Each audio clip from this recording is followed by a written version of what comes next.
दोस्तों, AR में आप सबका स्वागत है। अगर आप चैनल पर नए हो तो चैनल को सब्सक्राइब करना मत भूलिए और बेल आइकन को भी दबाना मत भूलिए। आज हम जिस चाइनीज ड्रामा का हिंदी एक्सप्लेनेशन जानने वाले हैं उसका नाम है the summer in love. Story की शुरुआत हमारी फीमेल लीड से होती है जिसका नाम है शेही, जो अपनी जिंदगी से तंग आकर सुसाइड करने के लिए एक ब्रिज पर होती है और कह रही होती है कि ज़ियाही, अगर मैं समय में पीछे जा सकती तो मैं तुम्हारे साथ जिंदगी गुजारना चाहती हूँ। कहकर पानी में कूद जाती है और अचानक से वो टाइम ट्रैवल करके अपने टीनेज ईयर में पहुंच जाती है, जहाँ उसका भाई उसको पानी के बॉल में डुबा रहा होता है और वो उसको धक्का देती है, जिस पर उसका भाई भड़क जाता है और कहता है कि तुम्हारी हिम्मत कैसे हुई मुझे मारने की, मैं जाकर माँ से कहूंगा, वही तुम्हें सबक सिखाएगी। शी सबसे कंफ्यूज होती है क्योंकि वो सुसाइड करने वाली थी और अचानक से स्कूल यूनिफॉर्म में है और अपने भाई से पूछने पर उसे पता चलता है कि वो 2008 में पहुंच चुकी है, जिसका मतलब वो टाइम ट्रैवल करके अपने हाई स्कूल डेज में पहुंच चुकी है और आज उसका एग्जाम भी है। शी को एक फ्लैशबैक आता है जहाँ उसका भाई उसको सेम तरीके से डुबा रहा होता है और इसी वक्त उसकी मॉम आती है। जब वो पूछती है कि क्या हो रहा है तो उसका भाई बहाना देता है कि वो तो सिर्फ अपनी बहन की मदद कर रहा था बाल धोने में। ये सुनकर उसकी मॉम भड़क जाती है कि आज उसका एग्जाम है और अपने भाई से बाल धुलवा रही है। शी जब सफाई देने की कोशिश करती है मगर इसकी मॉम उसकी बात नहीं सुनती। शी दिल में कहती है कि मेरा भाई कुछ भी कर ले मेरी मॉम उसको कुछ नहीं कहती, हमेशा उसको प्रोटेक्ट करती है। और यहाँ शी की मॉम उसको मेडिसिन देती है बीमार ना पड़ने के लिए, मगर ये मेडिसिन एक्सपायर हो चुकी होती है जिसकी वजह से वो ठीक तरीके से एग्जाम नहीं दे पाती, जिसकी वजह से वो फेल हो जाती है और अपने आइडल यूनिवर्सिटी में एडमिशन नहीं ले पाती। फ्लैशबैक यहीं पर खत्म होता है और यहाँ फिर से सब कुछ सेम तरीके से रिपीट होने वाला होता है, मगर शी इस बार सब कुछ चेंज करना चाहती है और अपने भाई को जोर की डांट लगाती है और कहती है कि जस्ट बिकॉज माँ तुम्हें पसंद करती है इसका मतलब ये नहीं कि तुम मुझे पहले की तरह बुली करो, मैं बस अब तुमसे तंग आ चुकी हूँ। अगर मैं डूब कर मर जाती तो तुम्हें यू डिटेंशन सेंटर में जाना पड़ता, जिसकी वजह से मॉम और डैड की फाइट होती है और उनका डिवोर्स होता है और सब लोग तुम्हें छोड़कर चले जाते हैं। ये सुनकर उसका भाई डर जाता है और कंफ्यूज भी होता है कि कल तक तो उसकी बहन कुछ और थी और आप कुछ और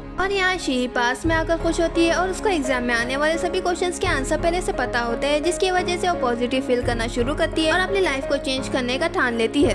यहाँ इसी वक्त शी के डैड आते हैं। शी अपने डैड को सही सलामत देखकर खुश होती है और यहाँ पे पता चलता है कि पास्ट में किसी वजह से उसके डैड का एक्सीडेंट हो गया था और इस वक्त शी का सेकंड एग्जाम चल रहा था, जिसकी वजह से शी के डैड के दोनों पैर चले गए। शी के डैड उसको कुछ पैसे देते हैं एग्जाम के बाद अपने दोस्तों के साथ लंच करने के लिए। शी अपने डैड को ठीक ठाक देख कर गले लगा लेती है और कहती है कि 2 दिनों तक कहीं बाहर मत जाए। और यहाँ शी का भाई अपनी मॉम से शी के बारे में कंप्लेन कर रहा होता है, मगर शी इस बार उससे फाइट करती है और अपनी मॉम को उसके भाई की सारी करतूत बताती है और इस पर उसके डैड भड़क जाते हैं और शी खांसने की थोड़ी एक्टिंग करती है और जब उसकी मॉम दवाई देती है तो शी इस बार उसकी मॉम को दवाई की एक्सपायरी डेट दिखाती है और वहाँ से एग्जाम के लिए चली जाती है। और यहाँ उसका भाई बहुत कंफ्यूज होता है और ये हमारा मेनली ज़ियाही जो शी को एग्जाम के लिए पिकअप करने आया होता है। ज़ियाही शी को बदला हुआ देखकर पूछता है क्या आज तुम कुछ बदली हुई लग रही हो, क्या एग्जाम की वजह से नर्वस हो, मगर शी ज़ियाही की बात को अनसुना करके वहाँ से चलने के लिए कहती है। और यहाँ एग्जाम में भी शी को सभी क्वेश्चंस के आंसर पहले से पता होते हैं और बड़ी आसानी से सभी आंसर्स दे देती है और दिल में कहती है कि इस बार मेरी किस्मत मेरे हाथों में है। इसी तरह शी सेकंड एग्जाम भी दे देती है। ये वही दिन होता है जिस दिन शी के डैड का एक्सीडेंट होने वाला था और शी अपने डैड को बचाने के लिए वहाँ से जाने वाली होती है, मगर यहाँ यांग दिन को देखती है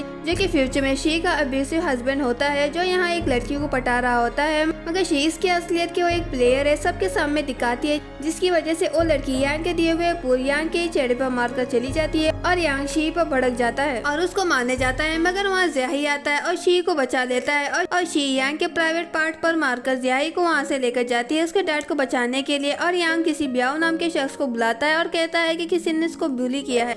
यहाँ शी दूर से ही देखती है कि उसके डैड की फैक्ट्री में एक्सप्लोजन हुआ है, मगर ये एक्सप्लोजन समय से पहले हुआ था। फिर शी को याद आता है कि उसका आज एग्जाम है और उसके डैड आज फैक्ट्री नहीं गए, मगर वो वहाँ जाएंगे सबको बचाने के लिए, इसका मतलब सेकंड एक्सप्लोजन जल्दी होने वाला है। सब सोचकर शी ज़ियाही को जल्दी चलने के लिए कहती है, मगर यहाँ यांग आता है कि शी से बदला लेने के लिए, मगर शी यांग से कहती है कि मैं अब तुमसे नहीं डरती और उसको मारती है। मगर यांग अपने साथ 2-3 लड़कों को भी लाता है, मगर ज़ियाही शी को वहाँ से जिसके डैड को बचाने के लिए जाने के लिए कहता है और खुद लड़कों से लड़ने लगता है और दिल में शी को अपने डैड को बचाने के लिए बेस्ट ऑफ लक कहता है। और यहाँ हमें पता चलता है कि जिस तरह शी टाइम ट्रेवल करके पास्ट में आई है उसी तरह ज़ियाही भी शी के आने से बहुत पहले टाइम ट्रेवल करके आया हुआ था। यहाँ हम ज़ियाही का एक फ्लैशबैक देखते हैं जहाँ उसको स्पोर्ट ग्राउंड में होश आता है और पता चलता है कि उसने टाइम ट्रेवल किया और उसको sport teacher mister Liu coach रहे होते हैं, क्योंकि वो अपने बैच में इकलौता लड़का है जो हर स्पोर्ट्स एग्जाम में फेल हो गया, जिसकी वजह से वो अपना हाई स्कूल एग्जाम भी नहीं दे पाएगा। और शी और ये लड़के को छोड़कर सभी क्लासमेट फिर उस पर हंसने लगते हैं क्योंकि वो एक फेलियर है। यहाँ ज़ियाई कंफ्यूज होता है कि वो कैसे पास में आ गया, मगर उसको याद आता है किस तरह पास में जब वो स्पोर्ट्स एग्जाम में फेल हो गया था तो वो ज्यादातर अपना टाइम घर पर ही बिताया करता था, जिसकी वजह से वो बहुत वीक हो गया था और एग्जाम में फेल भी हो गया था और शी के साथ यूनिवर्सिटी में एडमिशन नहीं ले पा। मगर इस बार सब कुछ ठीक करना चाहता है और फिर से पास्ट को रिपीट नहीं करना चाहता, इसलिए वो मिस्टर लियू से फिर से स्पोर्ट्स एग्जाम लेने के लिए कहता है और बड़ी मुश्किल से मनाने के बाद mister Liu sports exam next month लेने के लिए मान जाता है। ज़ियाई इस बार पास होने के लिए बहुत मेहनत करता है और इसमें शी भी उसकी मदद करती है। ये पास वाली शी ही होती है। ज़ियाई अपने आप को फाइनेंशियली स्ट्रॉन्ग करने के लिए एक गेम इन्वेंट करता है और बाद में जाकर पैंडा गेम कंपनी के सीईओ को सेल करता है और इसके बदले कंप्यूटर्स लेता है। ज़ियाई एग्जाम में पास हो जाता है और मिस्टर लियू इस सबसे शॉक होता है। और यहाँ हम वही सीन देखते हैं जब शी फ्यूचर में से पास में आई थी और ज़ियाई इसको पिकअप करने के लिए आता है। ये फ्यूचर वाला ज़ियाई होता है। ज़ियाई और शी एक दूसरे को पहले से पसंद करते हैं। फ्लाइट पर कहीं पर खत्म होता है और यहाँ शी अपने डैड को बचाने के लिए फैक्ट्री की तरफ दौड़ती है। शी को फ्लैशबैक आता है कि उसके डैड हॉस्पिटल के बेड पर है और यहाँ उसकी मॉम और भाई उसके डैड को कोस रहे होते हैं कि डायरेक्टर के कहने पर वो वहाँ गया था और अब वो डायरेक्टर चाहता है कि शी के डैड एक्सप्लोजन होने की सारी रिस्पॉन्सिबिलिटी अपने ऊपर ले ले। और शी की माँ शी को फोर्स करती है कि वो किसी अमीर आदमी से शादी कर ले जिसकी वजह से उनको पैसों के लिए तड़पना नहीं पड़ेगा।